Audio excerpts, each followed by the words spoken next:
Yo, what's up mga tropang goods? Yan, food trip naman tayo ngayon. So, nandito tayo ngayon sa Panay Avenue. Yan, sa Corner EDSA.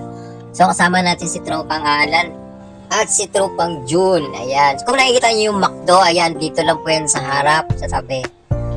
Ayan. So, binabalik-balikan din namin tong tugtog na to dahil napakasarap. Di ko lang alam kung bakit naman daming tao bumibili. Dinadayo pa to. Kaya napapabili na rin kami.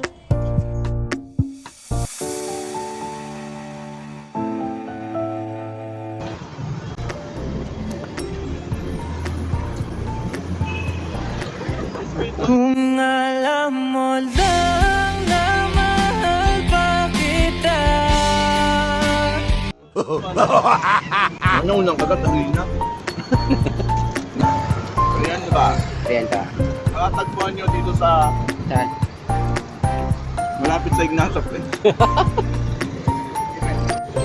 Ito talagang sauce ang nagpapanalo dito sa pustulan na to. Ayan.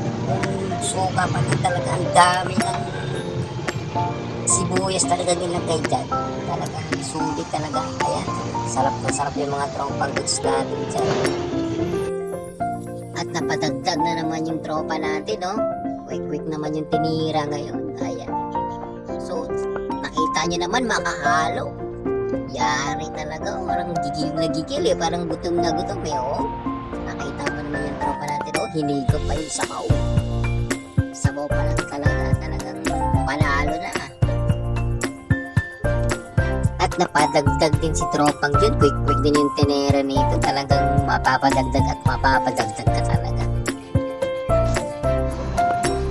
So ayan, habang nagkikwentuhan yung tropa natin, so mapapansin natin, iba-iba yung mukha nakikita natin, ibig sabihin, marami talagang bumibili dito, talagang dinadayo, pinupuntahan talaga to ng mga tao. Tingnan mo si Manong, walang umpay yung luto niya. Kada luto niya, ubos agad. Talagang walang pahinga si Manong sa kakaluto. At pagkatapos namin kumain, so diretso muna kami dito sa McDo. So kailangan namin ng palulak. So maghahanap kami kung ano meron dito. So napili namin, ayan, Coke float para masarap. Ayan. So ayan, for take out na kami. So hanggang dito na lang guys. Hanggang sa susunod na video. See ya. Bye bye.